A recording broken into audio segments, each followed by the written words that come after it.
everyone. My name is Marcos Andrade, actually, and I work at the Laboratory for Atmospheric Physics at the Universidad Mayor de San Andrés in Bolivia. And today I will talk about Chacaltaya, this new GOES station at 5,200 meters of altitude. And this effort is, of course, it took a lot of institutions, took a lot of people to really set up the station up there.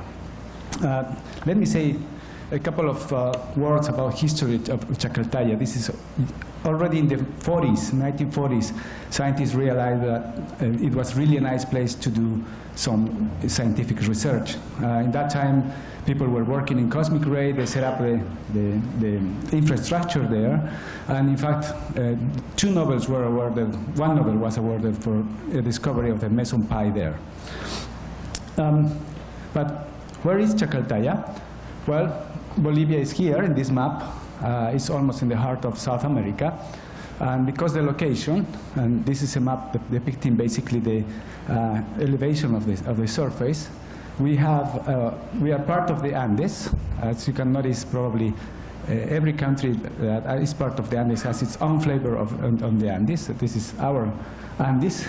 And the Andes here is basically divided by 2 branches of mountains, and we have the Altiplano, a plateau here at about 4,000 meters.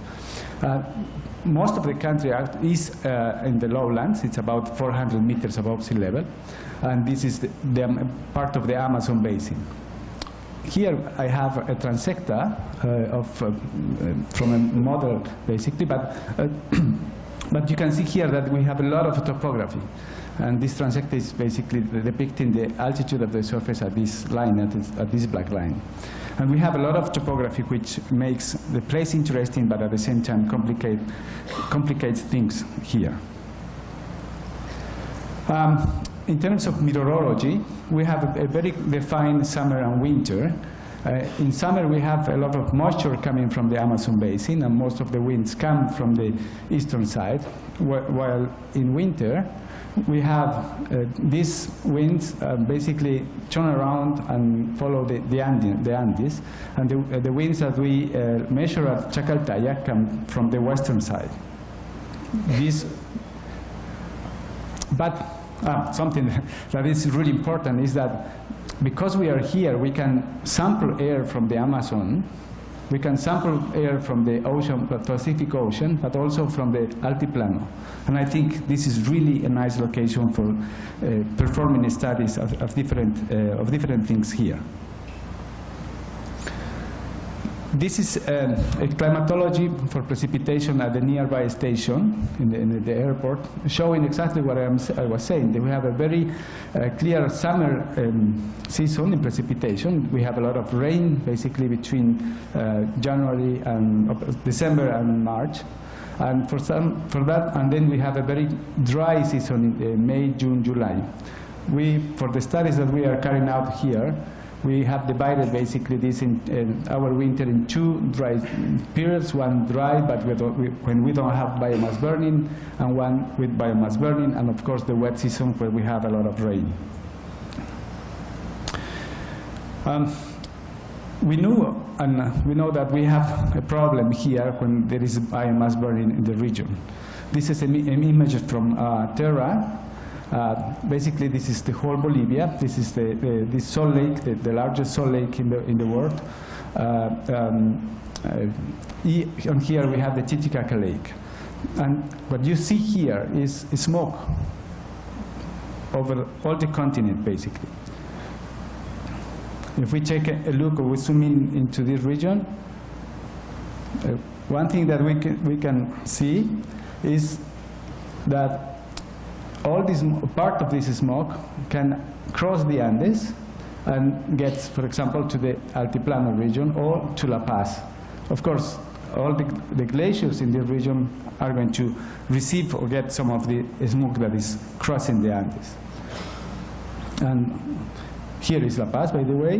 Chacaltaya, the station is over here, the lake, and here are the lowlands, which are already about 400 meters above sea level. Let me say something else about the station and the metropolitan area. This is the metropolitan area of La Paz and El Alto. The airport is here. Our lab is here. The altitude, it's written here. And Chacaltaya is 5,240 meters.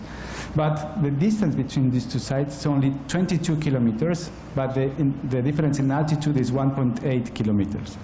So it's interesting, and of course we will get some of the things produced here up in the station. There are 1.6 million people living in this metropolitan area. I have this slide only to show that, and I think Paulo Artacho already showed something similar, from similar instruments, one in La Paz, one in Santa Cruz, which is also in Bolivia, but other three that are not too far from the border between Brazil and Bolivia. We know that there is a lot of, first, variability of AOD, 500, and some of this AOD is measured at La Paz. This is in red here. And of course, there is a lot of variability. The last year that we have a lot of biomass burning was in 2010, and we do have we carry out an experiment that year. There is a poster that you can see on the poster sessions about that year. But anyway, what I'm trying to show here is that every year we have biomass burning, and this can be seen even in La Paz. In fact, we convinced Brian Holben to have two CMLs, one in La Paz and one in Chacaltaya, for 1 month in 2006. And this is what you see of AOD in Chacaltaya. It's very low, of course, as we can expect. And this is in La Paz. It's still low, especially compared with what has been shown here before. But we were lucky in the sense that we were able to see one event, smoke transport to the region. See, in this case, both Chacaltaya and La Paz were measuring basically the same AOD, which basically clearly indicates that this is transport. So the motivation for setting up the station at this location, what are the things, what are the particulate matter, what the gases that are arriving to these high altitude locations? Where are they coming from? Are they influencing the atmosphere, the free troposphere, or the glaciers? And basically, those are the questions that we are trying to answer with this station there. Here are some pictures about the instrumentation that is already working there since December 2011. I'm not going to say too much about this. And here's a list about, these are the instruments that are currently working. We have more instruments already since 2011, and some other instruments like a LiDAR system or in La Paz that are also helping us to understand what is happening there. So I'll show you now some of the data that we were able to gather the last 2 years, so almost 3 years. This is equivalent black carbon from a MAP instrument, the same thing but from an aethalometer, and this is the scatter coefficient measured by the nephelometer. What is interesting is to see that all the instruments basically are measuring things in a very coherent way. This is all for 2 years, from 2012 and 2013. And here we can see very clearly the effect of biomass burning measured at Chacaltaya.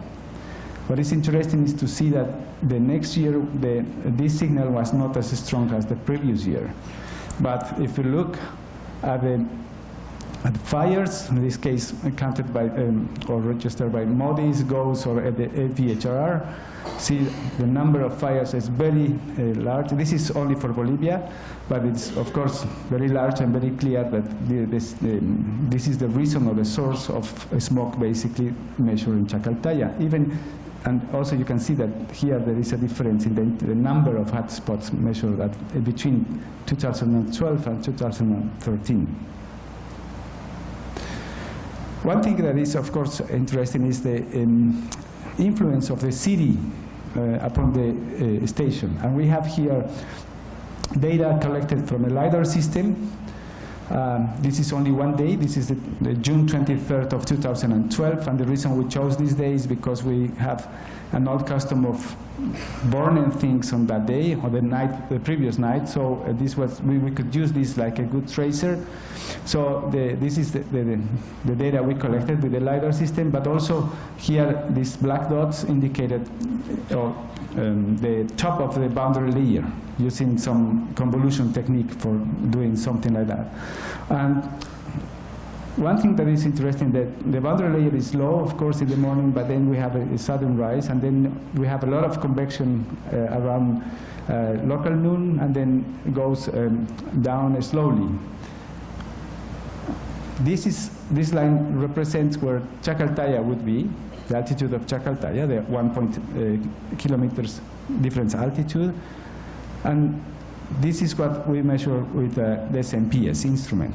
Here we have the size of the particles, and again it's almost 24 hours, the same time like here, from 9 to 24. By the way, we don't measure anything here because we are looking at the zenith, and because we are at 16 degrees south, then we have the sun very high. It's very difficult to measure anything here during this time. But in Chacaltaya, this is in La Paz, this is in Chacaltaya. And if you look carefully, you see there is almost at the same time, a little bit later in Chacaltaya, you see an increase in the particle numbers here. This can be, other instruments also see the same, like a dip of, for example, MAP, the equivalent by carbon, see the same, the same thing.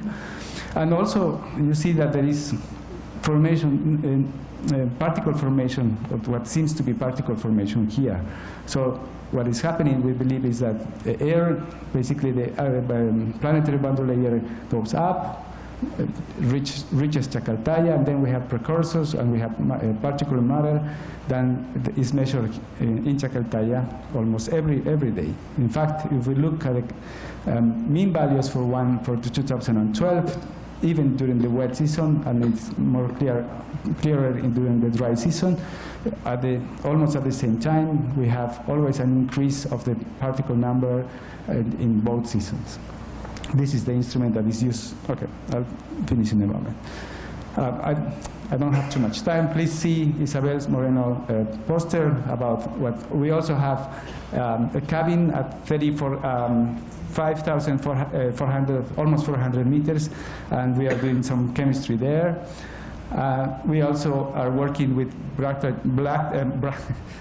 back trajectories. And, but one of the problems, of course, that we got is that because the topography, none of these usual tools that can be used for doing back trajectories were okay. So we are using a model with the help of Thomas Reichler at the University of Utah. This model is a work model, but we run the model at 3 kilometers of resolution. And with the help of Ariel Stein at NOAA, we put this on the high split model, and now we are working with an ensembler technique to try to understand where all these air masses are coming from. So to summarize, we are measuring these aerosol and gases since 2011. We have observations for almost 3 continuous years, but of course we have some gaps in the data sets. It's very difficult to maintain all the instruments working correctly all the time. We see a clear influence of nearby city during daytime, and we have LiDAR measurements that are showing us that we are in the free troposphere at nighttime, which is really interesting. And we see a clear influence of biomass burning season, so it's transport. And the last thing is that we are preparing a special issue to report all the findings that we have during these almost 3 years. Thank you. Muchas gracias, Marcos. Thank you very much. This is an excellent work going on. I've seen that in spite of altitude. I've seen that, and it's fabulous what they're doing there. A question. We'd have time for one question? Yes.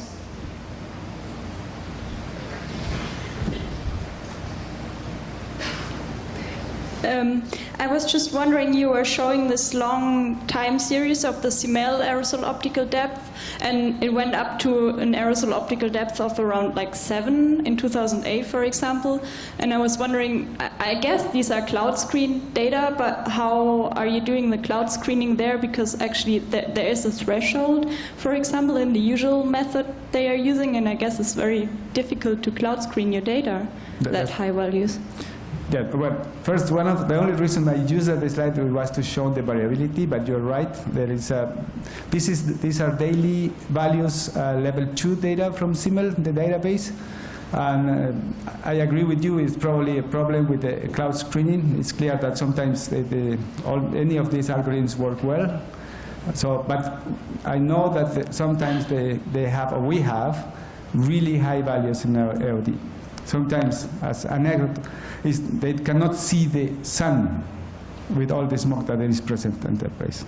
And of course, then the measurement probably is not correct anyway. So, yeah.